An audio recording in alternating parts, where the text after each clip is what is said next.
Paz do Senhor, meus irmãos. Amém.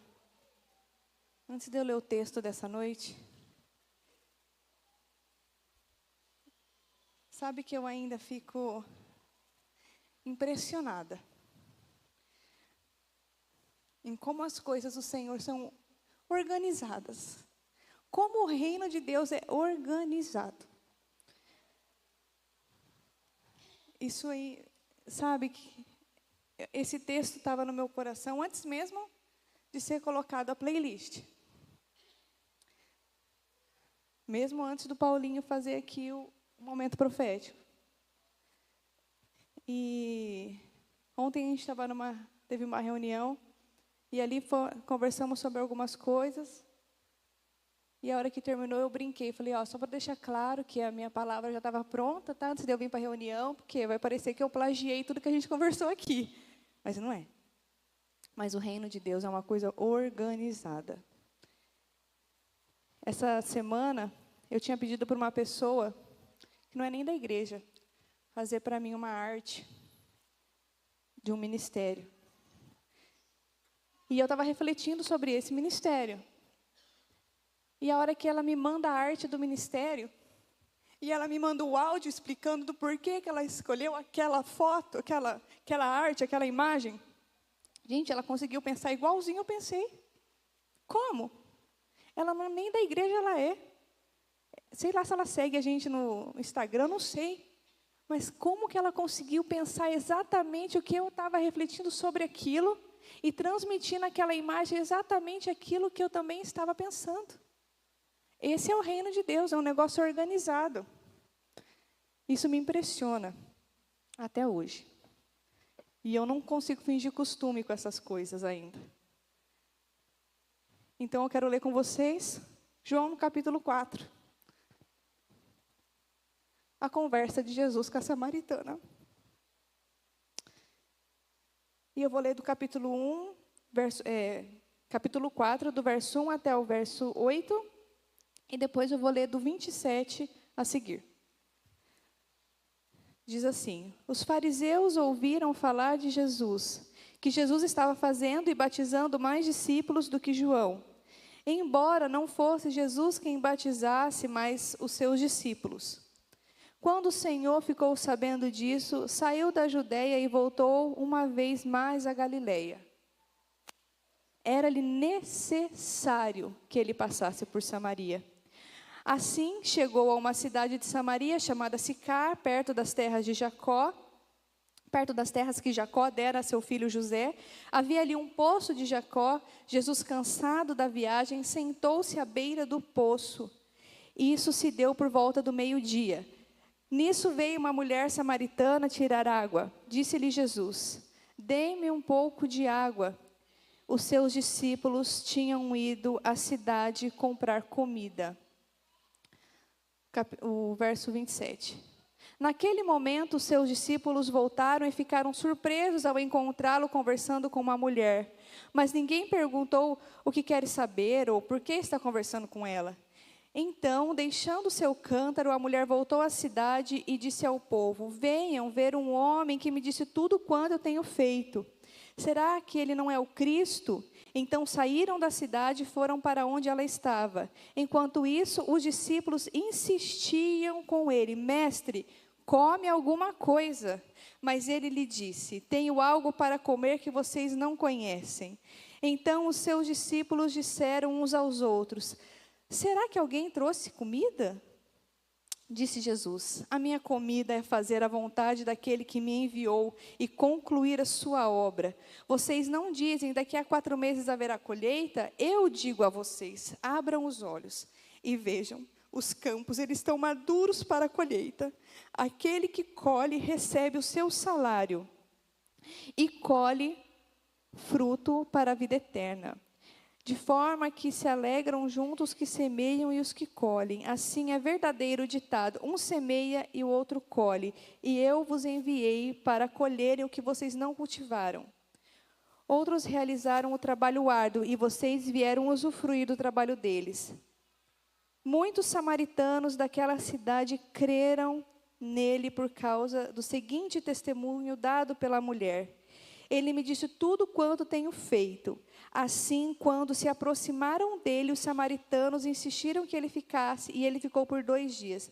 E por causa da sua palavra, muitos outros creram. Amém. Nós vemos aqui nesse texto, nesse trecho que eu li, nós já ouvimos falar tanto disso, né? Tanto dessa palavra, da mulher samaritana. Mas hoje eu queria refletir com vocês, não sobre a mulher samaritana, mas sobre 2 grupos de pessoas que nós vemos no texto e 2 tipos de comportamentos diferentes. De um lado, Jesus, um cara intencionado, sensível, sedento também, porque ele foi à beira do poço, é porque ele também estava com sede. E os discípulos, correndo atrás de provisão e de alimento. Jesus, focado no seu propósito, que era fazer a vontade do Pai, e os discípulos focados no que eles iriam comer. O que era a provisão? E eu, refletindo sobre essa palavra, eu queria que vocês pensassem hoje aqui comigo. Nós já estamos nos últimos dias do ano. Em que grupo que a gente se encaixa melhor? No de Jesus, focado no propósito, em cumprir aquilo que o Senhor lhe ordenara, o Deus, ou do discípulo, que vive a vida correndo atrás da provisão, do que ele vai comer amanhã, do que ele vai fazer amanhã, como que ele vai conseguir, aonde que a gente está, em que ponto da nossa vida nós estamos, focado no propósito ou focado na provisão? E nós vemos, né, que a única preocupação, a gente viu no texto, a única preocupação deles era o quê? Comprar comida. Era meio-dia, de fato, a fome deles era lícita, né? Eles estavam com fome, mas Jesus estava focado no propósito. E a única preocupação deles era comprar comida. E a única intenção deles era suprir somente as suas necessidades. E com isso, eles passam na beira do poço e são insensíveis à mulher. Somente Jesus foi sensível a ela. E sabe que a gente não pode viver a nossa vida focado no que a gente precisa, focado na minha necessidade. Porque automaticamente, se a gente foca na necessidade, a gente vai focar em como suprir a necessidade. Ou seja, andar atrás da provisão. E a gente anda atrás da provisão dia após dia, na espera do propósito se cumprir. Não é assim? A gente corre atrás da provisão e espera que o propósito se cumpra. Mas, na verdade, a gente tem que viver o contrário. Nós devemos persistir no propósito. E, com certeza, o Senhor nos dará a provisão. A gente fica no propósito e espera a provisão. A gente não fica na provisão esperando que o propósito aconteça. A provisão sempre vai seguir o nosso propósito. Sabe que quando Jesus foi levado para o deserto para ser tentado, o que o diabo fala para ele? Ah, se você é o Cristo, transforma essas pedras em pães. Você acha que ele não tinha poder para transformar a pedra em pão? É óbvio que ele tinha. Se ele fizesse assim, ó, pão. Não só as pedras transformavam em pão, mas tudo, o universo transformava em pão. Ele tinha todo o poder de transformar pedras em pães, mas ele não faz. Sabe por quê? Porque Jesus, ele não estava focado nas suas necessidades, em suprir as suas necessidades. E transformar a pedra em pão, nada mais é do que usar tudo que a gente tem, de usar todo o nosso dom, de usar tudo que Deus te deu, tudo que Deus me deu, para cumprir o propósito, focado em suprir as nossas necessidades. É você usar a sua vida, tudo que você tem, seus recursos, seu dinheiro, seu trabalho, seu estudo, suas qualificações, tudo o que você faz, focado na provisão, Você só está andando transformando pedra em pão. O nosso tempo. Sabe, o tempo é tudo que a gente tem. Acabou o tempo, acabou. Acabou o tempo, você morreu, já era. Esquece. Não tem mais o que fazer. E o que a gente tem de mais precioso é o nosso tempo. E é o que a gente mais passa correndo atrás de provisão todos os dias. E sabe que no capítulo 31, nós vemos os discípulos pedindo para Jesus comer. Aí o que ele fala? Minha comida não é essa. Minha comida é fazer a vontade do meu Pai. Jesus 100% movido pelo propósito. Só um parênteses aqui, que Jesus era 100% homem. Então, assim, você pode pensar, mas Jesus era Jesus. Não, ele era igual eu e igual você. E um cara 100% focado no seu propósito. E depois desse momento em que Jesus se encontra com ela, nós vemos uma movimentação de salvação naquela cidade. Tanto que as pessoas não queriam deixar Jesus embora mais, né? Jesus fica aqui. E Jesus, focado no seu propósito, o que acontece? A provisão veio. Ou você acha que ele ficou numa casa ruim, que ele dormiu numa cama ruim, que ele ficou sem comer 2 dias? Não, tenho certeza que aquele povo deve ter dado qualquer coisa para Jesus não ir embora. Quando a visita é legal na sua casa, você não quer que ela vá embora. Você não serve tudo que é de bom para ela comer? Não é assim que a gente faz? Eu tenho certeza que eles deram tudo para Jesus comer. Enquanto os discípulos foram comprar o pão, Jesus não precisou nem comprar o pão, porque ele era movido pelo propósito. E a provisão veio. E quando nós começamos, e tudo que o diabo quer, tudo que ele quer é colocar na nossa cabeça. Corre atrás da provisão.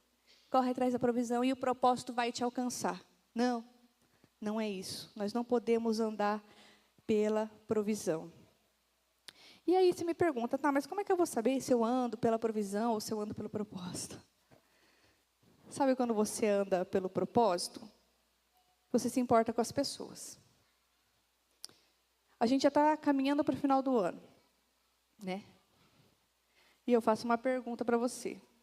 Se você caminha por propósito, vai dar ok, amém, glória a Deus, continue assim.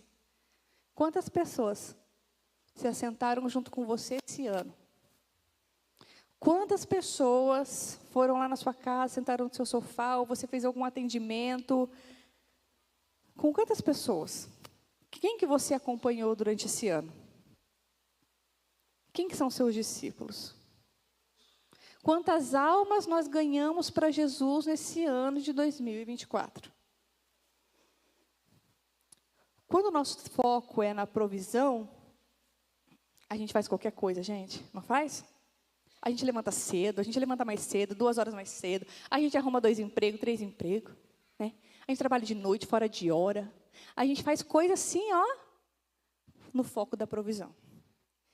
Se eu falasse assim, no final do ano de 2025, nós vamos sortear um carro para quem mais for frequente na escola bíblica na quinta-feira. Gente, não vai caber gente aqui. Focado na provisão. Quando eu era da escola bíblica, quando eu era criança, que era a escola dominical, né, do domingo, a gente tinha a revistinha, e no final da revistinha tinha lá umas perguntinhas que a gente respondia no final de cada lição. E quem não faltasse, era muito legal, tinha relatório, né, aquela coisa.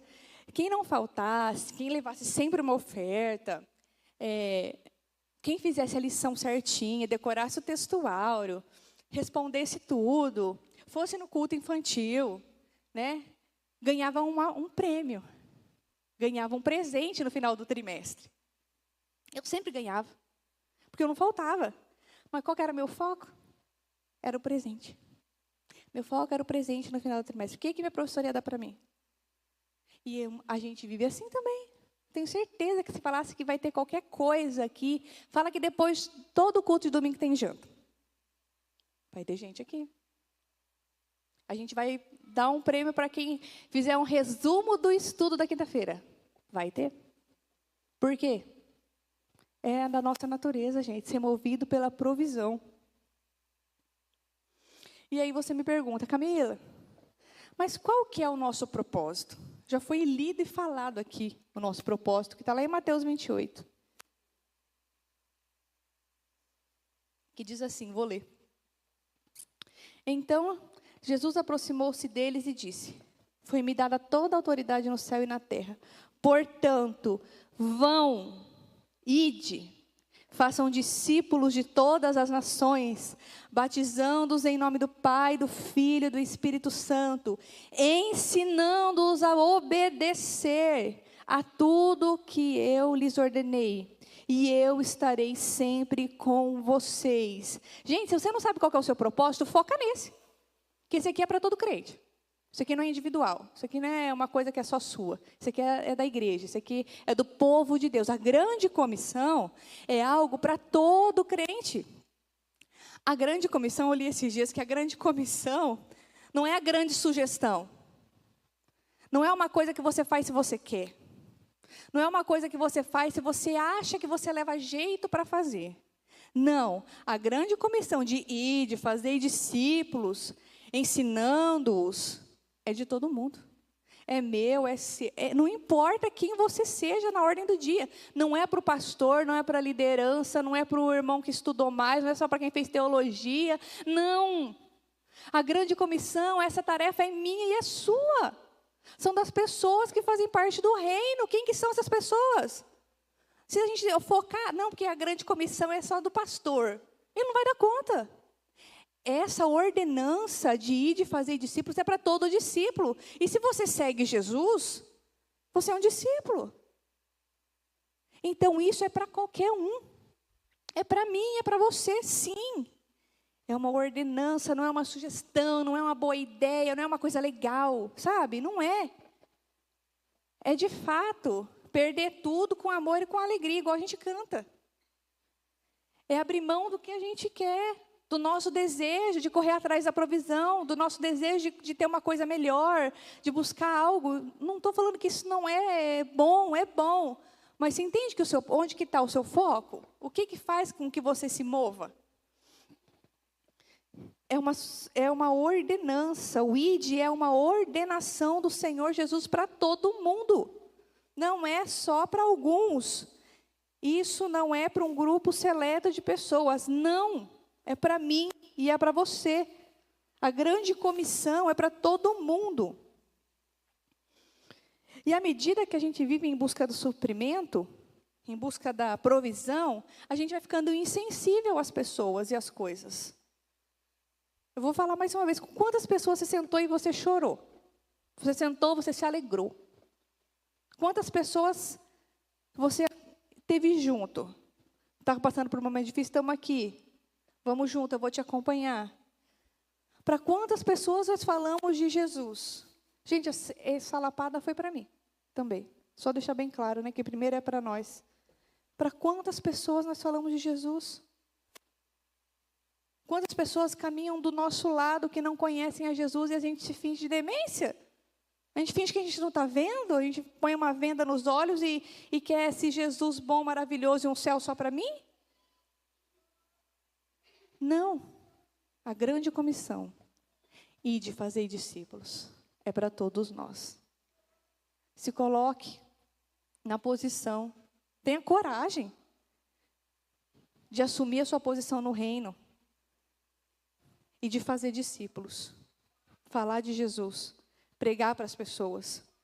E a gente vê aqui no texto que era necessário que Jesus passasse por Samaria. Gente, todo mundo tem um necessário para amanhã. Amanhã é necessário você estar em inúmeros lugares. Amanhã é necessário você levantar de manhã, eu acredito que para a grande maioria, e trabalhar. É necessário passar por Samaria.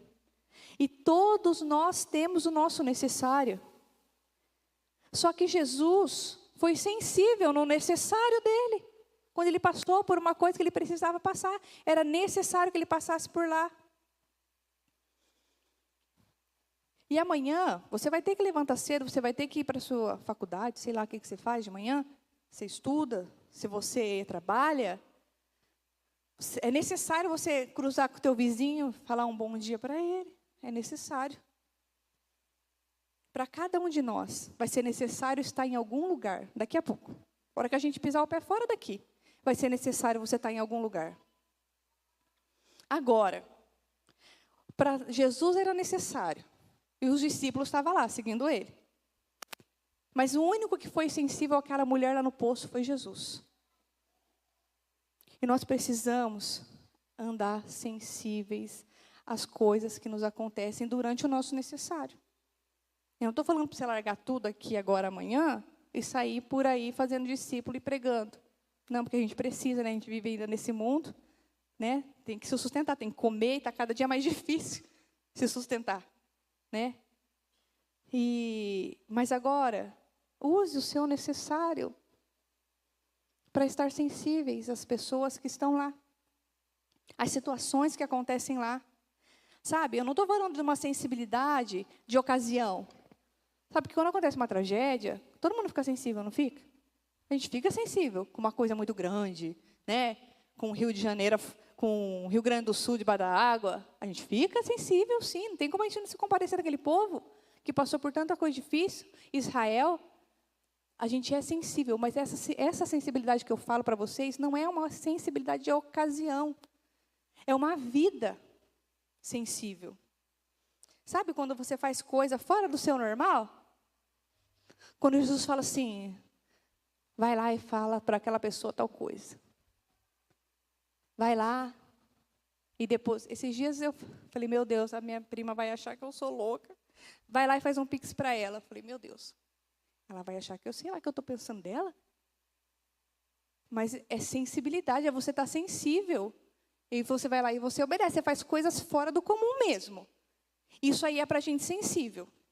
É quando você faz coisas fora do que está no seu habitual, do que todo mundo faria. É o que você faz. E através de nós, é nosso papel, meus irmãos. Eu queria que vocês saíssem daqui hoje com isso, no coração e batendo na sua cabeça. Esse papel é nosso. Não tem outro povo para fazer esse trabalho, não. Esse trabalho é nosso.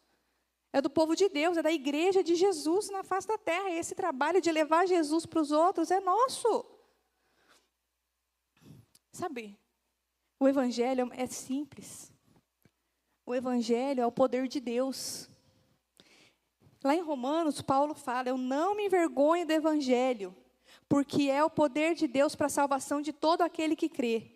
Primeiro dos judeus, depois do grego. Porque no Evangelho é revelada a justiça de Deus, uma justiça que do princípio ao fim e pela fé, como está escrito, que o justo viverá pela fé.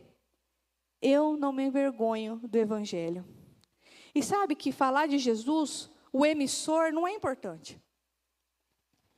Quem vai falar não tem tanta importância, porque o que vale é a essência do que você está falando, é o teor da tua palavra. É aquilo que você está levando, é Jesus, é o poder de Deus. E a gente vê que depois que Jesus se encontra com ela, e ela bebe dessa água, e ela reconhece que Ele é o Cristo, o que acontece com ela? Ela sai e vai proclamar para a cidade o que aconteceu com ela.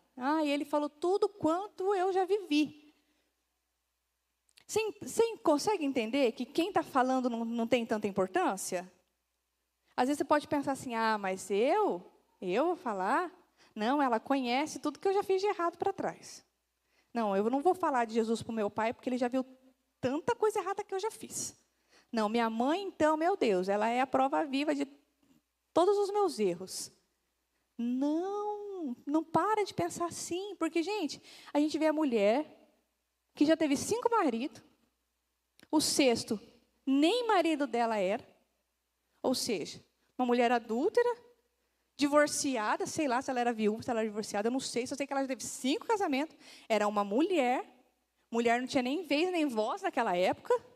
E o que acontece com o povo? A hora que ela sai e fala daquilo que ela viveu, da experiência que ela teve com Jesus, o povo não acredita nela? O povo acredita? Pensa bem. Se não era uma pessoa que todo mundo tinha que falar assim, tá doida? Não. Eu posso acreditar nisso vindo do mestre, sei lá, de alguém lá, do sacerdote, mas dela não. Mas o que acontece? As pessoas dão crédito para a palavra dela. Por quê? Porque não é ela, Não era sobre ela? Era sobre Jesus? Era sobre o poder de Deus, era sobre a salvação? Então, Jesus precisa ser comunicado, sim. Ele precisa ser falado, verbalizado, sim. A gente está nessa era que, as minhas ações falam mais. Realmente, tua ação tem que acompanhar aquilo que você fala. Porque você falar que Jesus fez um monte de coisa e você faz tudo errado, também não faz sentido. As suas ações têm que acompanhar o que você fala, a sua vida. Mas só de viver de boas ações também não dá. A gente precisa falar, gente. Abre a boca e fala. Não é sobre você, não é sobre a sua vida, é sobre Jesus. É o poder de Deus, a salvação que transforma. Assim como nós fomos transformados. Quem que era você? Pensa aí. Às vezes você nasceu na igreja, às vezes não. Quem que era eu? E Jesus não transforma, gente? Jesus não muda história? Jesus não muda tudo? Então por que não pode mudar aquela pessoa que está lá do teu lado? Por que você não acredita que através de você as pessoas podem ser transformadas? É eu e você mesmo, gente. Não tem pra onde correr. Agora você imagina se todo mundo saísse daqui hoje, focado. Eu vou ganhar uma alma para Jesus. Não alguém, não tem, eu sei, deve ter alguém, gente. Tem alguém lá perto de você. Eu tenho certeza. Sabe, eu tenho o tio do Fabiano, eu já falei para ele, eu vou focar nele. Meu foco agora é ser o tio. Não quero saber. Eu já tenho pedido para o Senhor me dá a oportunidade. Eu vou focar nele, eu já falei para ele, nós vai focar no teu tio agora. Porque as pessoas precisam conhecer Jesus e é através de nós. Não tem outra pessoa. Jesus pode até vir, se revelar para a pessoa, pode, mas esse papel é meu, ele é seu. Não dá para a gente fechar os olhos e fingir que está tudo bem, porque a gente está salvo, o céu já é nosso. E você vê pessoas que estão andando com você, caminhando, indo para o inferno e está tudo certo? Está tudo bem? Não está. Não, pelo amor de Deus, nós precisamos mudar, nós precisamos amadurecer a igreja do Senhor. Agora, você pensa, se cada um daqui sair focado, eu vou ganhar uma alma para Jesus. Meu irmão, não tem quem para nós mais. Esquece. E eu não estou falando que é para a gente encher isso aqui. Não. É tirar a gente do inferno, não é lotar a nossa igreja, não é sobre a arca, não é sobre esse nome, não. É Jesus, aquele que transforma a água da vida. Aquela água que você bebeu, que agora você não tem mais sede, você não quer apresentar ela para as outras pessoas? E eu tenho certeza, a gente está rodeado de gente sedenta. Mas sabe um diferencial aqui de Jesus? É que ele também tinha sede. Jesus também estava com sede, igual ela. Então, antes da sede dela, tinha sede de Jesus. E se a gente não tem sede de Jesus, a gente também não vai conseguir fazer nada. Então, um relacionamento com Deus é essencial. Por isso que a gente tem que sempre parar e pensar. E o meu primeiro amor, sabe aquela coisa de Jesus? Quando você se converte, que você quer falar de Jesus, a gente precisa voltar para o primeiro amor. E não é uma ocasião, num culto especial, não é todo dia. A gente precisa falar de Jesus. A gente precisa ter sede dele, para que a gente possa saciar a sede de outras pessoas. Senão a gente não vai conseguir. Sabe que esse novo tempo da igreja, da nossa igreja, isso é algo que o Senhor já tem falado comigo. Sim, vai ser uma época de salvação. E quem que vai fazer? É eu e você. Eu creio que para esse novo tempo vai ter salvação, vai ter muita salvação. Porque não é sobre a nossa palavra, não é sobre o que eu estou falando. É sobre Jesus, é a palavra dele, é o poder de Deus. Não é se um dia eu tive uma vida tudo desregrada, tudo desgrenhada, não. É sobre um Jesus que mata a sede, que traz vida eterna, que dá consolo, que leva para o céu. Gente, a gente não pode olhar as pessoas indo para o inferno e achar que está tudo bem. E a gente já aprendeu aqui, na escola bíblica, sobre os nossos níveis de ministério. A Deus, aos santos e ao mundo. Agora é a hora do mundo. A gente já passou por esse tempo do a Deus, né? Se relacionar com Deus, jejum, oração, secreto. Isso aí a gente já está cansado de ouvir. Aos santos, servir a igreja. Agora é hora de servir o mundo. Para esse novo tempo que o Senhor nos leva. É hora de servir ao mundo. E é nosso papel fazer isso. Os discípulos dele somos nós. A grande comissão é nossa responsabilidade. A gente tem que parar. Pelo amor de Deus, gente. Eu não quero mais ouvir de ninguém. Isso não é para mim, não. Falar de Jesus. É tão difícil falar de Jesus, né? Não dá mais. Essa desculpa você não pode mais dar, não. Eu tenho certeza que se você se mostrar sedento por Ele, meu irmão, Ele vai te dar a oportunidade. Ele vai colocar a palavra certa para você falar. Na sua casa, na sua família. A gente não pode desistir. Tem uma frase do Spurgeon que ele fala assim: se os pecadores serão condenados, que pelo menos pulem para o inferno, passando por cima dos nossos corpos. E é isso. Se eles já estão condenados, pois então que eles vão para o inferno, mas que antes eles pulem por cima de nós. A gente não pode ser indiferente. Nós precisamos estar sensíveis às necessidades das pessoas que estão perto de nós. Nós precisamos amar, servir, ser pessoa agradável. E se os discípulos tinham fome, né, era meio-dia, Jesus também tinha fome. Mas a preocupação dele não era essa. Ele só estava movido pelo propósito. E você está se preocupando com o quê? O que move a sua vida hoje? Pensa aí. É o propósito de Deus ou é a provisão? O propósito, aliás, a provisão, vai bater na sua porta. O propósito a gente levanta e vai atrás. Se a gente levantar e for atrás do propósito, a provisão vai vir. Eu nunca vi um justo desamparado. Não existe. Levantar cedo e trabalhar, buscar melhorar de vida, buscar um carro melhor, buscar uma casa melhor. É lícito, está certo, a gente tem que buscar isso mesmo. Mas que em nome de Jesus hoje, que no meio de Samaria, que no meio do seu necessário, que Jesus encontre em mim e em você, alguém que Ele possa usar, instrumentos dEle, que Ele possa usar para falar do amor dEle, para transmitir Jesus. Nós precisamos levar Jesus e falar dEle. Quando eu trabalhava, eu não sei se eu já contei isso aqui, mas vou contar de novo. Tinha uma amiga minha que trabalhava comigo na sala, era só nós duas. E ela era desviada, sabe? E ela... tinha um pavor de crente, sabe? Quando a pessoa se desvia e não quer nem saber mais de Jesus. Fica um negócio assim que você fica até com vergonha de ficar falando às vezes. E ela era desse nível. E eu falei, gente, não. Essa menina conhece a palavra. E eu falei, Senhor, me ajuda. Me dá uma estratégia de como é que eu vou falar com ela. Às vezes você pode estar assim também, mas minha mãe já está cansada. Minha mãe não quer mais nem saber de Jesus. Já cansei de falar. Pois então peça a Deus uma estratégia certa. E ali eu falei, Senhor, o que eu vou fazer com essa menina? Eu não posso fingir aqui que está tudo bem. Ela não, ela conhece a palavra, ela tem que voltar. E aí a gente conversava bastante e tal. E um dia eu falei assim para ela, mas quando você era da igreja, o que você fazia? Ela falou assim, eu cantava. Eu falei, você cantava? É. E o que você gostava de cantar? Aí ela me falou, eu gostava de cantar N Barros, não sei o quê. Aí eu falei assim para ela, canta aí uma música que você cantava para eu ver. E ela começou a cantar. E ela cantava. Aí, eu sempre, quando eu ouvia um hino diferente, eu mandava para ela.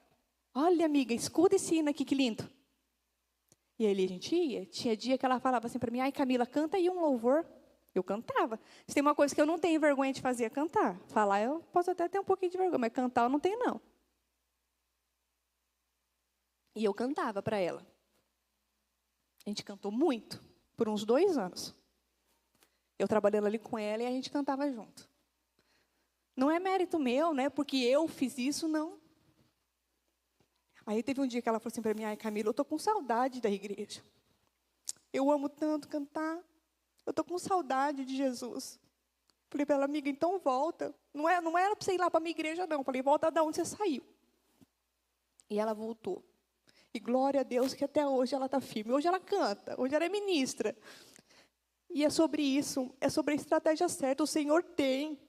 Pare de se achar incapaz de falar, sabe?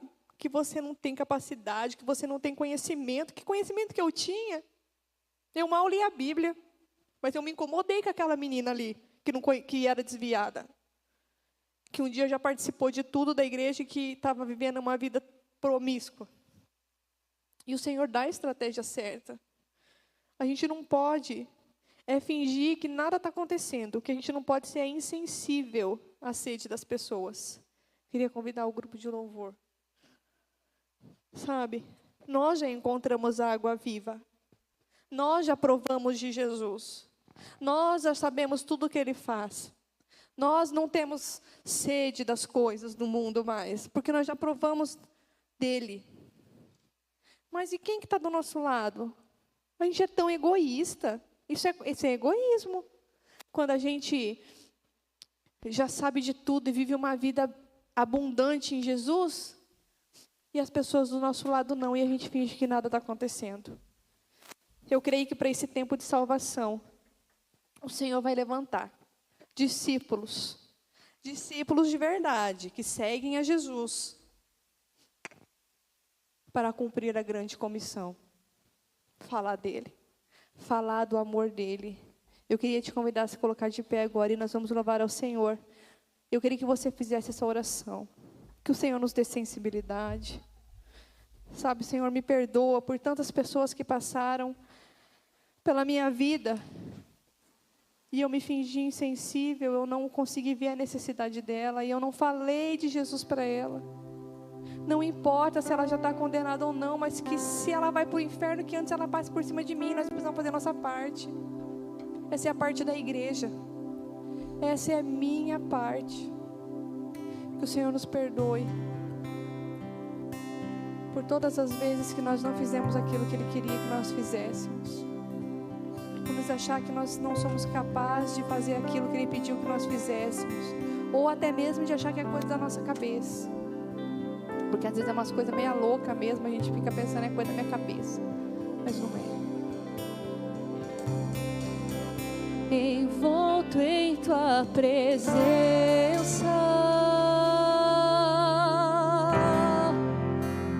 aos teus pés é onde eu quero estar, em meio a tua santidade, aqui quero ficar.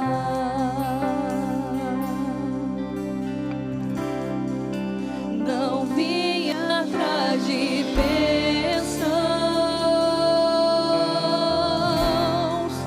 Jesus, não deves nada para mim, mais do que tu podes fazer, só quero a ti.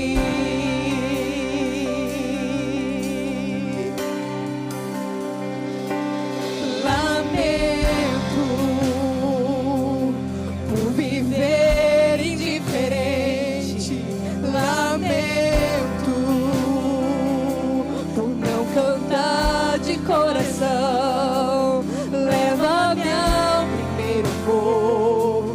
Eu abro meu coração.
de bênção. Jesus não deve nada para mim, mais do que tu podes fazer. Só quero